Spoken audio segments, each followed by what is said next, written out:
Frères et sœurs de l'émission La manne du ciel, la manne jaillit toujours abondamment du ciel et nous donne la vie de Jésus-Christ. Cette vie qui nous élève, cette vie qui nous transforme et nous amène au ciel pour les noces de l'agneau. Mes chers frères et sœurs, vous êtes tous bénis par la vie de Jésus-Christ. Cette émission est présentée par le serviteur Jules Komlan-Soussou de l'église missionnaire Philadelphie de Christ. Nous disions la dernière fois que Jésus est venu sur la terre et il s'est sacrifié pour nous sortir de la malédiction de la loi. Et il nous a délivrés de toutes les affres de ténèbres, de toute angoisse. Et nous sommes aujourd'hui ses bien-aimés.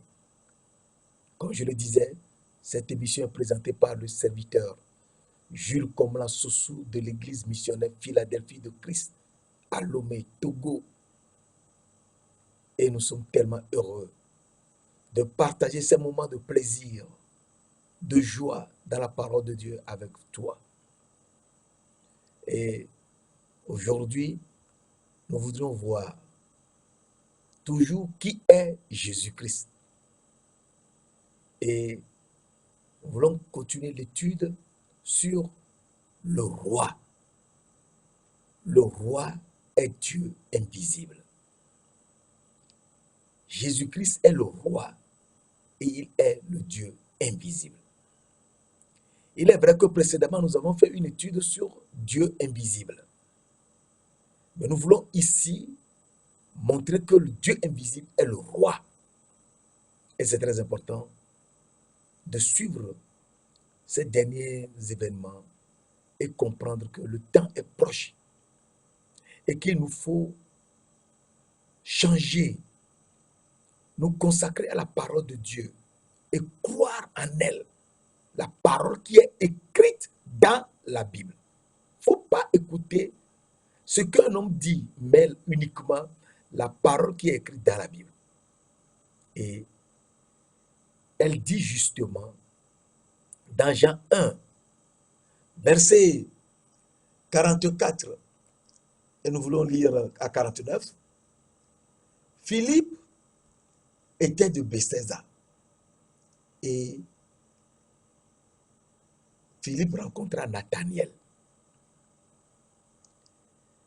Philippe rencontra Nathaniel et lui dit, nous avons trouvé celui de qui Moïse a écrit dans la loi et dont les prophètes ont parlé, Jésus de Nazareth, fils de Joseph.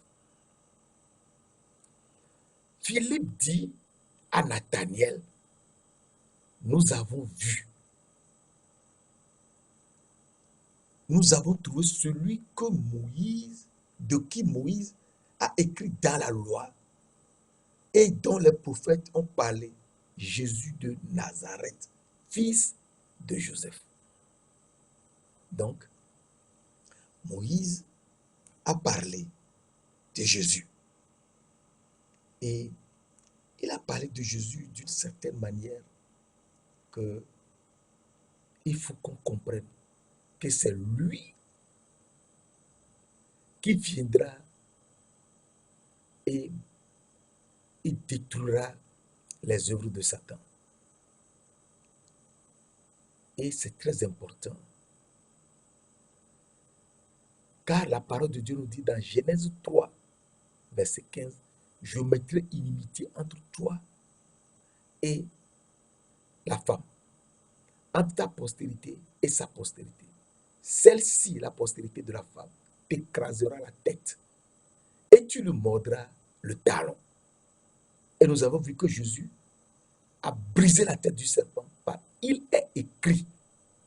C'est ce qui est écrit dans la parole de Dieu qu'on utilise pour briser la tête du serpent.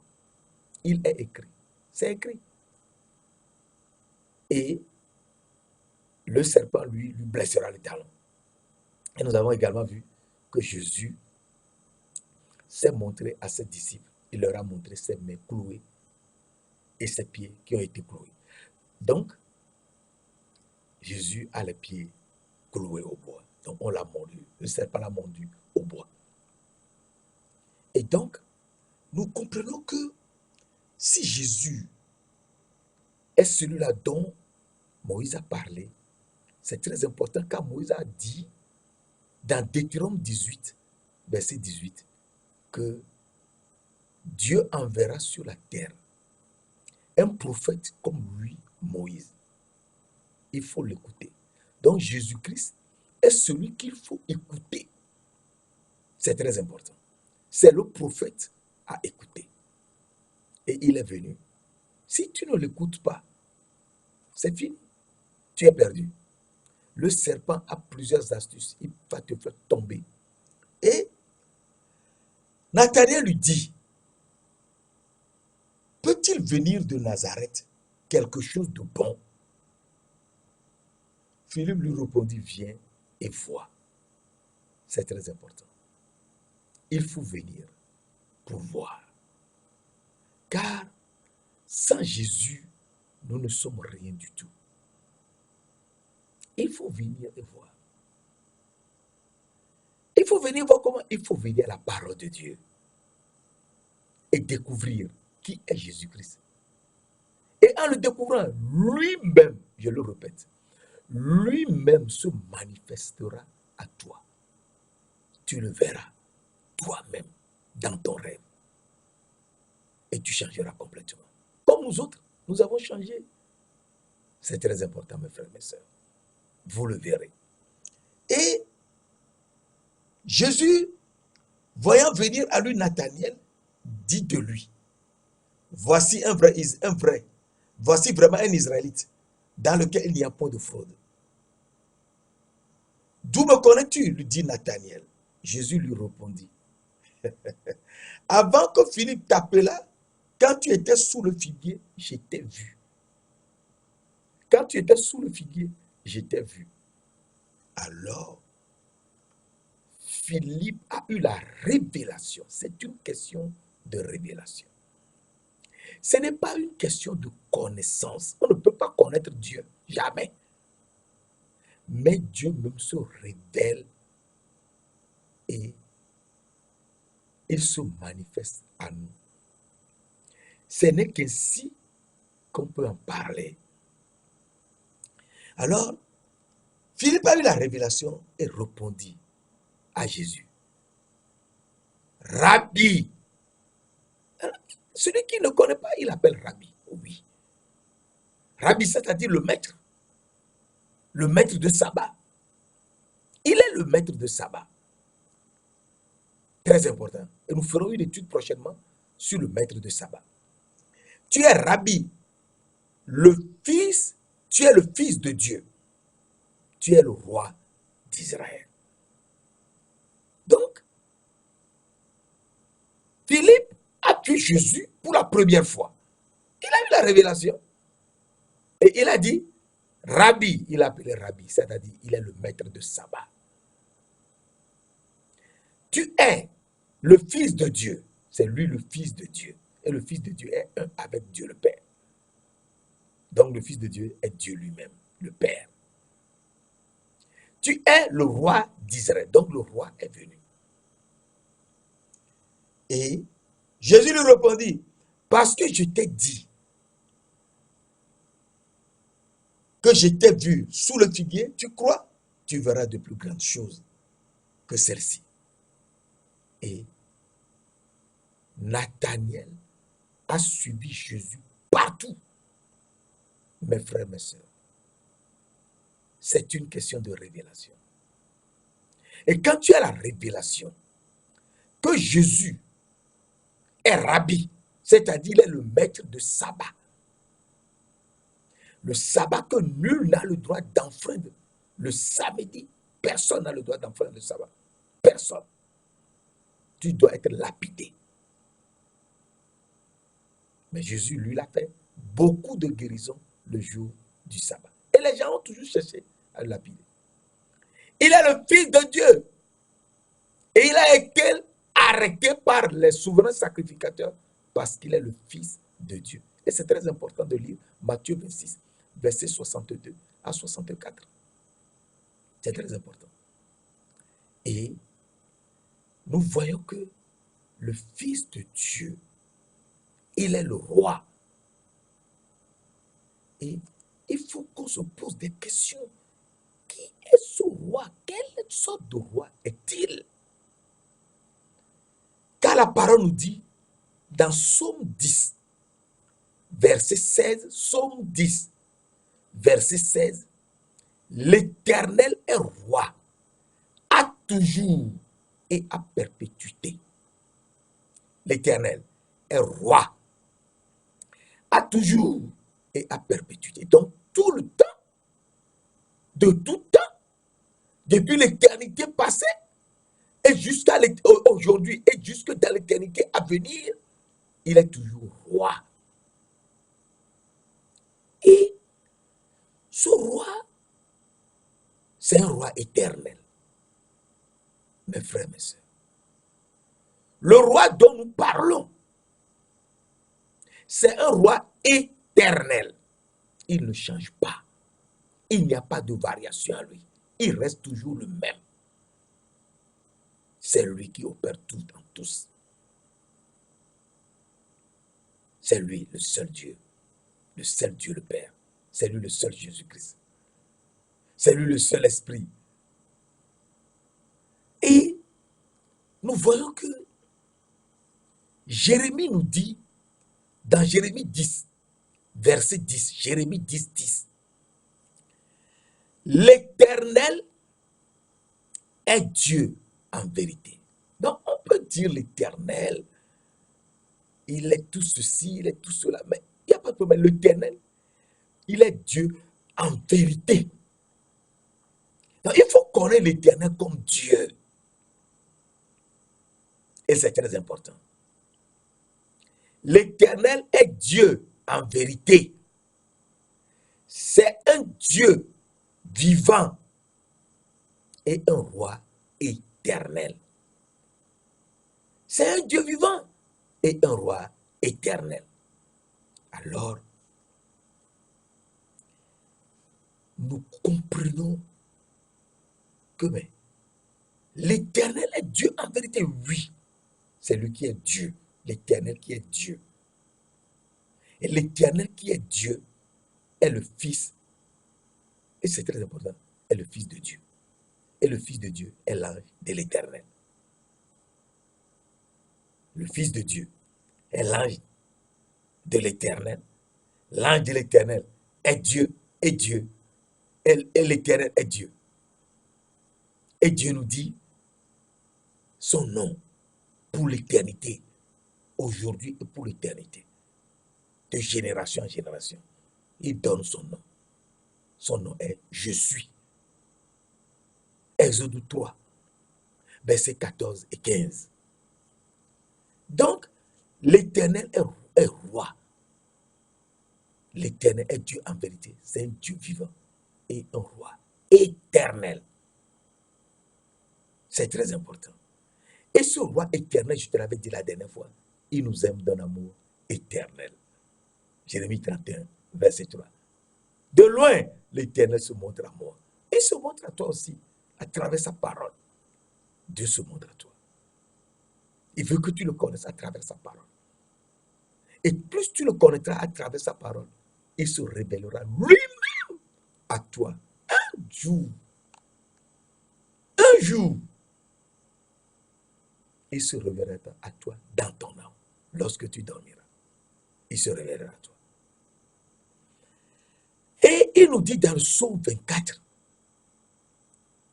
versets 8 à 10, qui est le roi de gloire.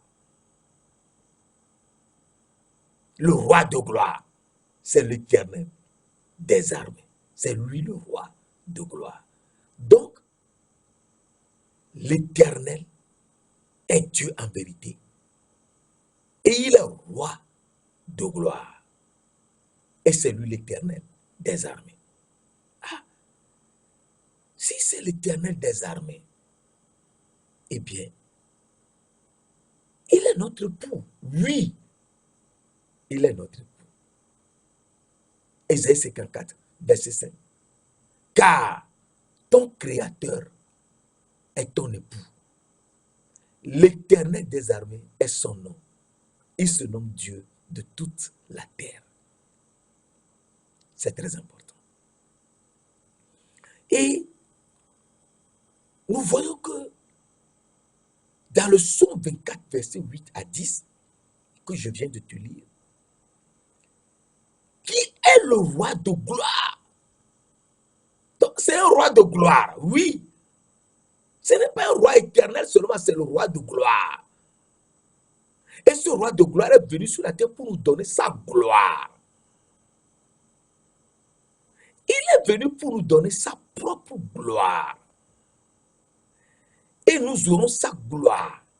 Et une fois que nous aurons sa gloire, nous serons un avec lui. Lorsque nous aurons sa gloire, nous serons un avec lui. Et étant un avec lui, nous sommes son épouse. Car la parole dit, l'homme quittera son père et sa femme et s'attachera à sa femme. Et les deux deviendront une seule chair. C'est un mystère qui est grand. Jésus, Christ et l'Église sont une seule chair. À partir de là, nous comprenons que ce que Dieu nous dit dans Psaume 74, verset 12.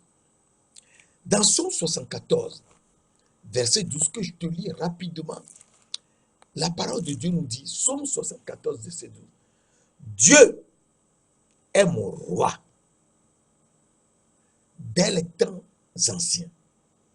Lui qui opère des délivrances au milieu de la terre. Dieu est mon roi dès les temps anciens. Donc avant la fondation du monde, dès les temps anciens, il est roi. Il n'est pas roi aujourd'hui, mais c'est dès les temps anciens, avant la fondation du monde. C'est ça les temps anciens. Il est roi. Et donc, s'il est roi, il faut que tu te rappelles que le roi qu'il est, eh bien, c'est lui qui est venu sur la terre pour nous sauver. Le roi est venu sur la terre pour nous sauver. Et donc, il faut que soit réveillé que le roi est venu sur la terre pour nous sauver. Donc, je te lis ça. Ésaïe 33, verset 22, nous dit, car l'Éternel est notre juge. L'Éternel est notre législateur. L'Éternel est notre roi. C'est lui qui nous sauve. Donc, il est venu sur la terre pour nous sauver. L'Éternel. Il est roi. C'est lui qui nous sauve. C'est lui qui nous sauve de nos problèmes. C'est lui qui nous sauve de notre malédiction. C'est lui qui nous sauve de tout. C'est très important, mes frères, mes sœurs. Il nous sauve. Alors, s'il nous sauve, il faut savoir que l'Éternel des armées qu'il est, qui est le roi, c'est un grand roi. Il n'y a pas son pareil. C'est un grand roi. Et c'est lui qui est venu sur la terre pour nous sauver. Et donc, il faut qu'on soit réveillé. Et savoir que le roi qui est venu sur la terre, eh bien, il n'est pas venu pour s'amuser. Il est venu pour nous sauver, nous, les humains. Il est venu pour nous sauver, nous, les âmes qui avons perdu les yeux de l'âme et les habits que nous portions dans l'âme. Et que nous sommes vus, nus, dans ce corps. Et il nous a habillés. C'est très important, mes frères, mes sœurs. C'est lui. Alors il nous dit dans Malachie 1, il nous dit dans Malachie 1, verset 14, je suis un grand roi dit l'Éternel des armées. Je suis un grand roi, dit lui-même l'Éternel des armées. C'est lui-même qui le dit, pas que quelqu'un le dit à sa place. Je suis un grand roi, dit l'Éternel des armées. Et ce grand roi, qui dit lui-même qu'il est le grand roi, et il n'y a pas son pareil, eh bien, il est venu sur la terre. Et il dit, pousse des cris de joie, fille de Jérusalem. Voici ton roi vient à toi. Il est monté sur un âne, sur une ânesse, le petit, sur un ânon, le petit d'une ânesse. Je te reprends. Pousse des cris de joie, fille de Jérusalem. Voici ton roi vient à toi, monté sur un âne, sur un ânon, le petit d'une ânesse. Et il a dit dans Zacharie 9, verset 9. Dans Zacharie 9, verset 9. Et le roi est venu à Jérusalem. Et il est monté sur un âne, sur un ânon, le petit d'une ânesse. Donc il est monté sur un âne et sur une ânesse. Nous verrons cela tout à l'heure. Alors, Jésus, en venant dans le monde, il s'est montré à des mages qui sont des astrologues qui voient les astres, les étoiles. Et il s'est montré à eux dans le pays d'Orient et leur a dit qu'ils verront une étoile. C'est un songe, hein, qu'ils verront une étoile. Dessus l'étoile, que lui, le roi, il est venu sur la terre. Dessus l'étoile, et l'étoile les amènera jusqu'à lui. Il est venu sur la terre. En venant, il n'a qu'à amener beaucoup d'or, beaucoup d'encens et beaucoup de myrrhe. Et je suis en train de te lire dans Matthieu 2, versets 1 à 12. Et les mages, un jour, ils ont vu l'étoile. L'étoile qui est descendue, je te l'avais dit la dernière fois. L'étoile qui est descendue jusque dans notre atmosphère ici.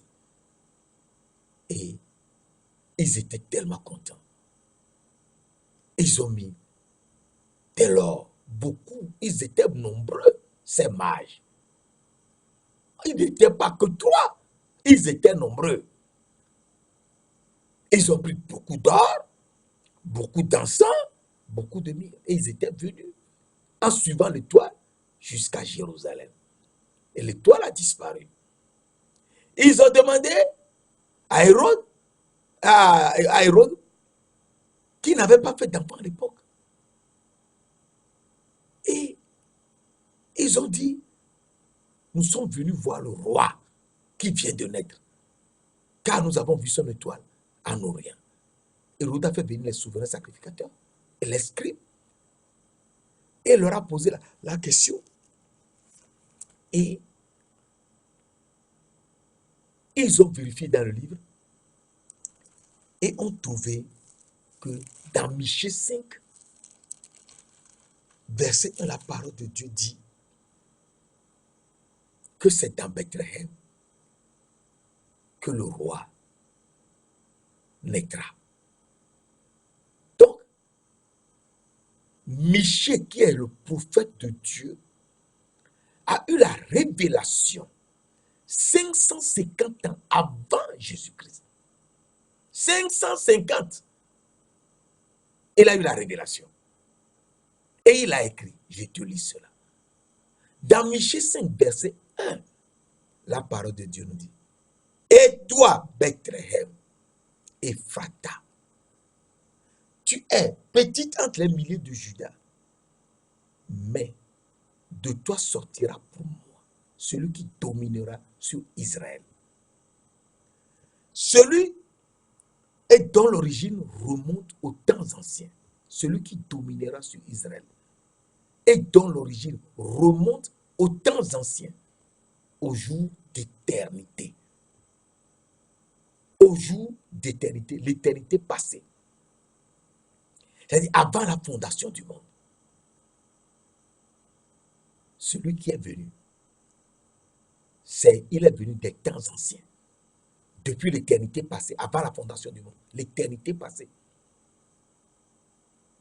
Et ils n'ont pas cru à Jérusalem que le roi pouvait venir et naître sur la terre. C'est ça Dieu. C'est un mystère. Et ce mystère, il le révèle à nous, les derniers prophètes de Dieu. Et toi qui écoutes la parole et qui vas la partager aux autres, tu es également prophète de Dieu. Je te dis la vérité. Celui qui partage la parole, c'est lui le prophète. Et il est venu, le roi est venu. Et les mages sont partis. On leur a dit à Bethléem. Ils ont pris le chemin de Bethléem. En allant, ils ont encore vu l'étoile. Et ils étaient très contents. Et j'avais dit, cette étoile, c'est Jésus-Christ lui-même. Et j'étais lu cela dans Apocalypse 22, verset 16. Moi, Jésus, j'ai envoyé mon ange pour vous attester ces choses dans les églises. Je suis la postérité et le rejeton de David, l'étoile brillante du matin. Donc c'est lui l'étoile brillante du matin, oui. Et les mages seuls voyaient l'étoile. Les autres ne voyaient pas l'étoile. C'est ça. C'est toi qui es choisi. C'est toi qui auras les révélations de Dieu. Et les mages ont suivi l'étoile.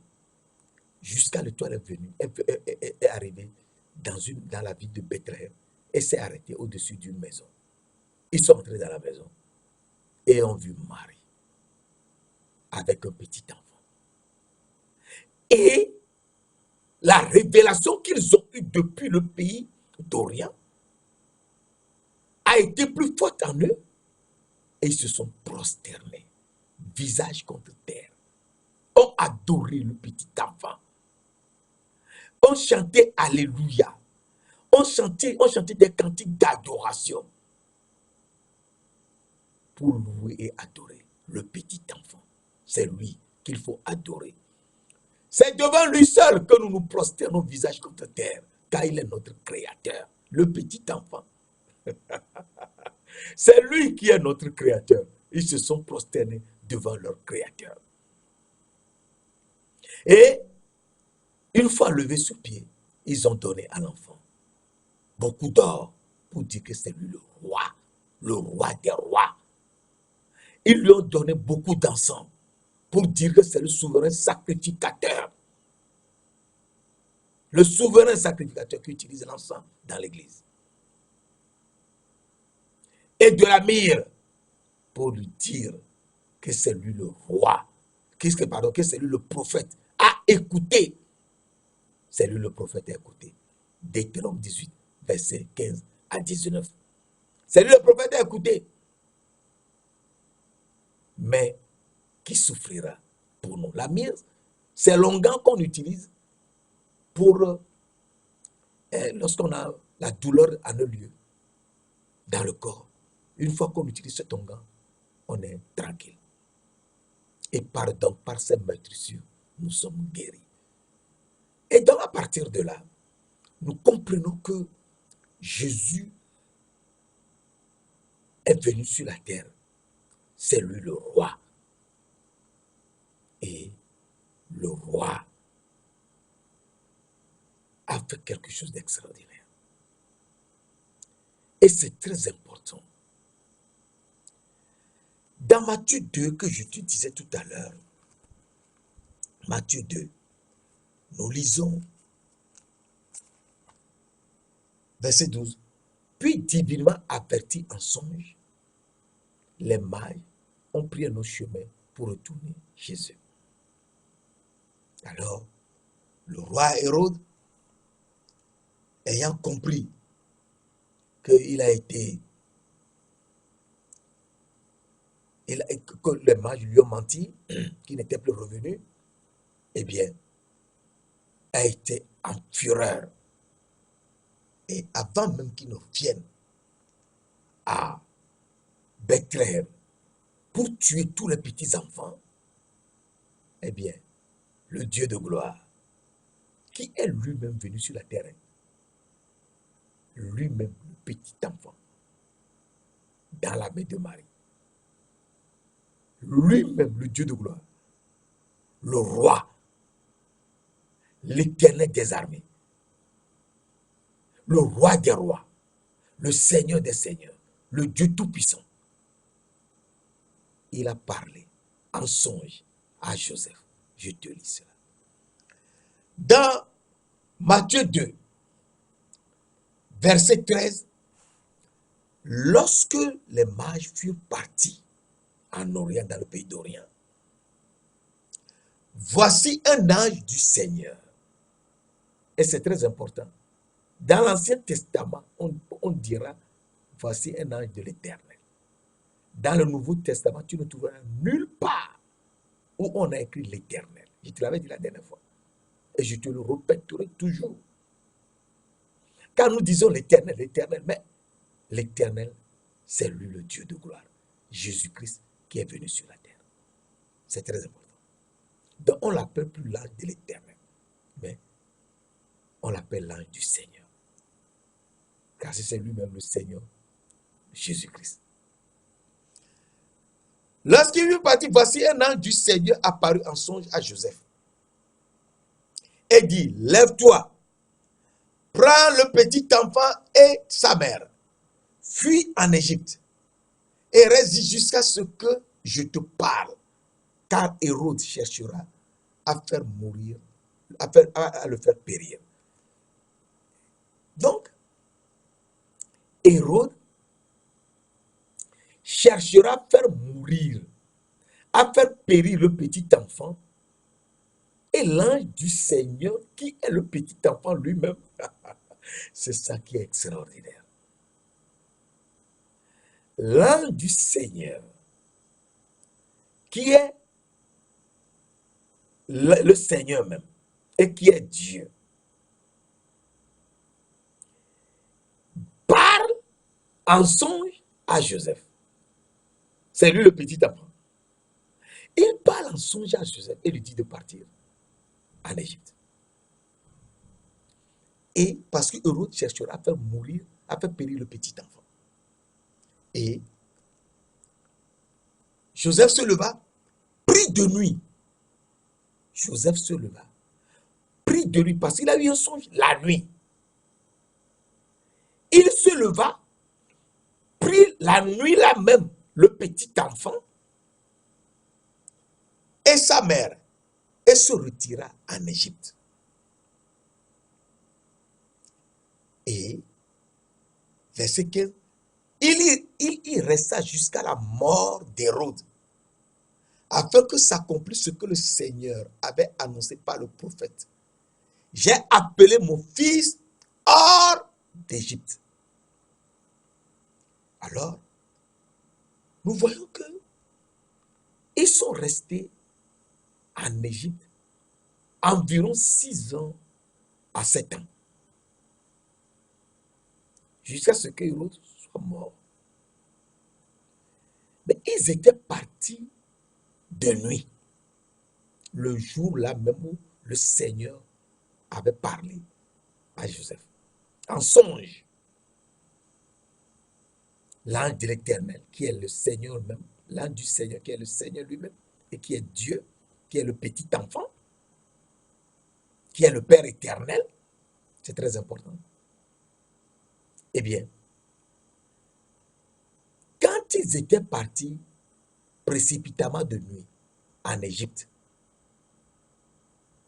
qu'est-ce qu'ils faisaient en Égypte? Que mangeaient-ils? Parce qu'ils sont partis précipitamment la nuit. Mes frères, mes sœurs, c'est en y réfléchissant que le Seigneur de gloire, le Dieu Tout-Puissant, donne la révélation. Et à partir de cette révélation, on grandit spirituellement. N'oubliez pas que les mages qui ont quitté l'Orient, le pays d'Orient, et qui sont venus jusqu'à Bethléem, et ont vu le petit enfant et sa mère, et ont donné de l'or en abondance, pour dire que c'est le roi des rois, de l'encens en abondance, pour dire que c'est le souverain sacrificateur, de la myrrhe en abondance, pour dire que c'est le prophète à écouter, mais qui souffrira pour nous. Joseph, Marie, ils ont pris l'or en abondance, l'encens en abondance, la myrrhe en abondance, et ils sont partis en Égypte.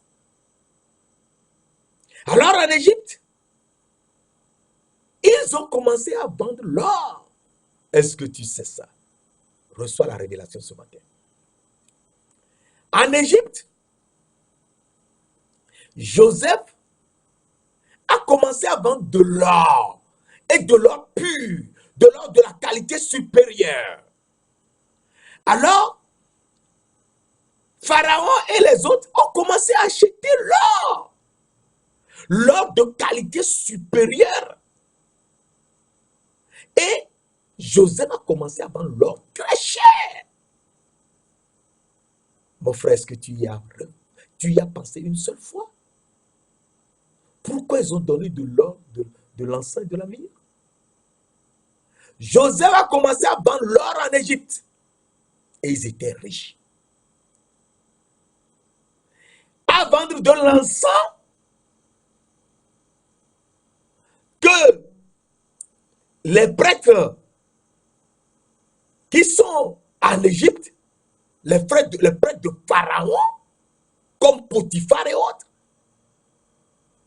utilisaient les grands prêtres.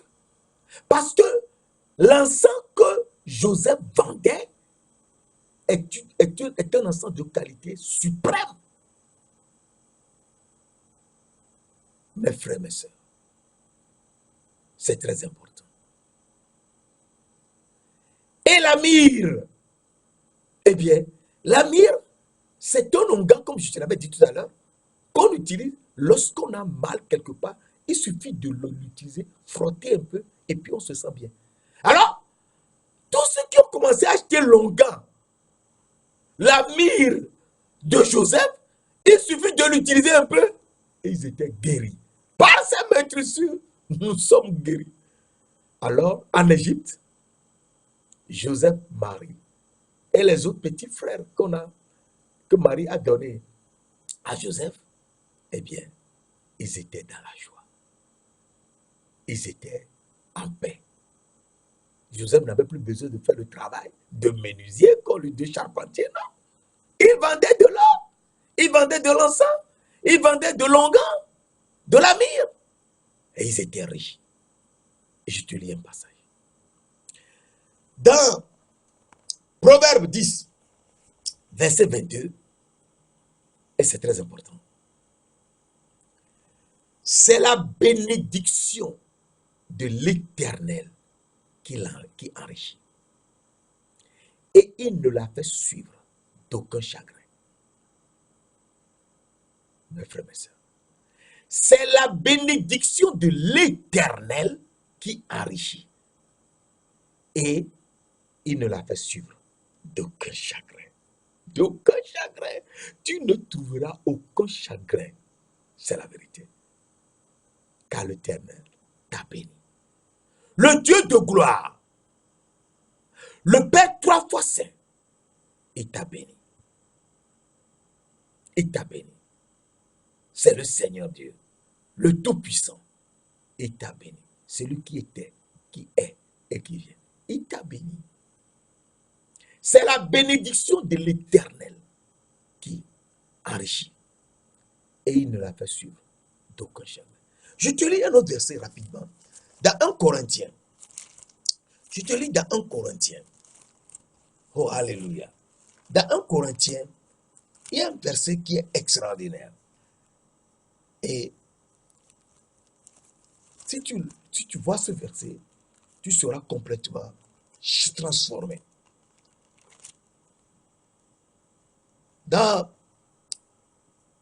Nous lisons rapidement, dans 2 Corinthiens plutôt. Nous lisons dans 2 Corinthiens 8. Et c'est très important. Dans 2 Corinthiens 8, pas dans 1 Corinthiens, dans 2 Corinthiens 8, verset 9. Car vous connaissez la grâce de notre Seigneur Jésus-Christ, qui, pour vous, s'est fait pauvre, de riche qu'il était. 2 Corinthiens 9, verset 8. Car vous connaissez la grâce de notre Seigneur Jésus-Christ, qui, pour vous, s'est fait pauvre, de riche qu'il était, afin que par sa pauvreté, vous fussiez enrichis. Donc c'est lui, le roi, qui est riche, mais qui s'est fait pauvre lui-même, afin que par sa pauvreté, nous soyons enrichis. C'est la bénédiction de l'Éternel qui enrichit. Et il ne l'a fait sur d'aucun chagrin. Alors, Jésus nous montre que c'est lui qui est le roi venu sur la terre. Et ce roi, comme je te l'avais dit précédemment dans Zacharie 9, verset 9, et toi, Juda, qui est le pays que je te montre, Zacharie 9. C'est très important. Zacharie 9, 9. La parole de Dieu te dit, et c'est très important, sois transformé d'allégresse, fille de Sion. Sois transportée d'allégresse, fille de Sion. Pousse des cris de joie, fille de Jérusalem. Voici ton roi, viens à toi. Il est juste et victorieux. Il est humble et monté sur un âne, virgule, sur un ânon, le petit d'une ânesse. Alors, si tu suis bien la structure de la phrase, on a dit qu'il est assis sur un âne, virgule, sur un ânon, le petit d'une ânesse. Alors, tu comprendras bien que il est assis sur un âne qui est une ânesse et, puisqu'il y a virgule là-bas, et sur un ânon qui est le petit de l'ânesse. Alors tu vas dire, mais c'est pas vrai. Oui, si, c'est vrai. Et je te lis un verset très important pour que tu vois où ce que Zacharie a écrit 450 ans avant que Jésus ne vienne sur la terre. Cela s'est réalisé intégralement. Dans Matthieu 21, verset 1 à 9, nous lisons, lorsqu'ils approchèrent de Jérusalem, Jésus a quitté Galilée, Capernaum, il est passé par Jéricho, il a ouvert les yeux des aveugles à Jéricho qui l'ont suivi et il est venu à Bethphagée. Lorsqu'ils approchèrent de Bethphagée, vers la montagne des Oliviers, Jésus envoyait 2 disciples en leur disant, allez au village qui est devant vous. Vous trouverez aussitôt une ânesse attachée et un ânon avec elle.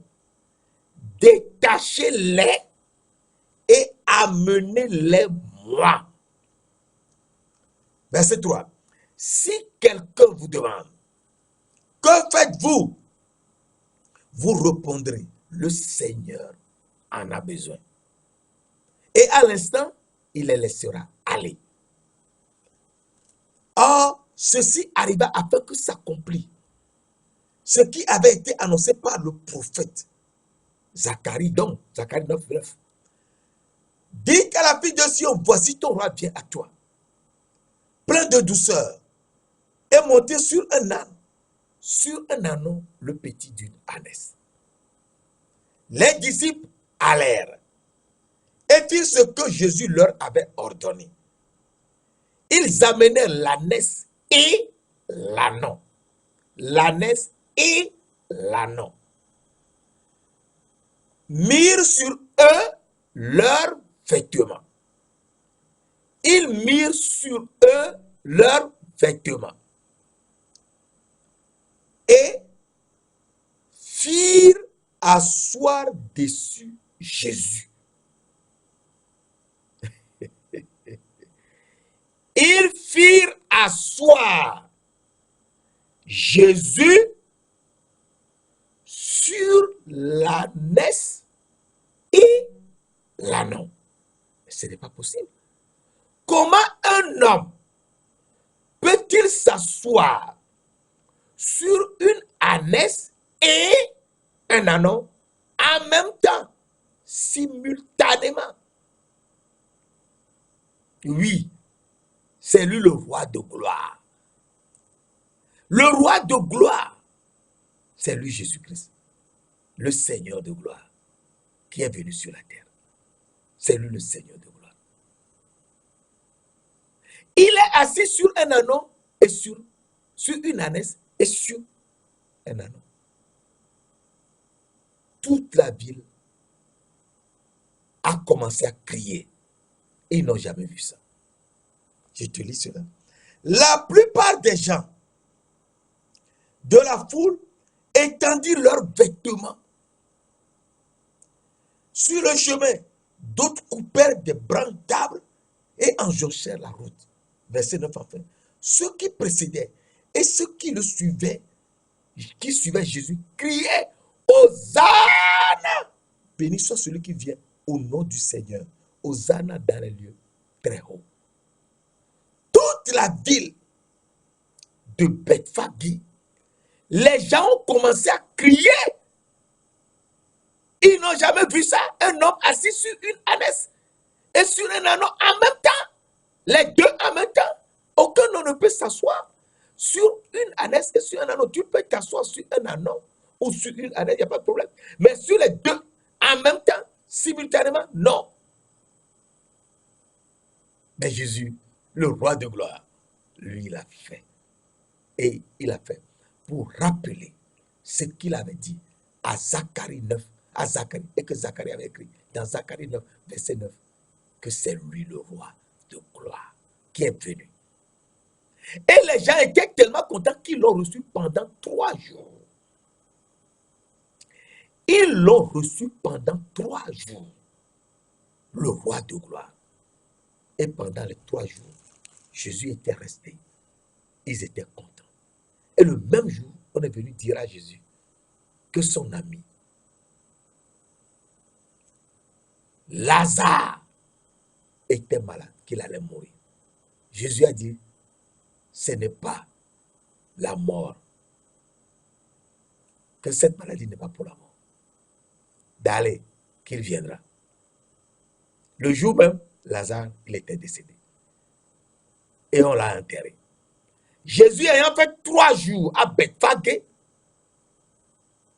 après les 3 jours, le 4e jour, il est monté sur l'ânon,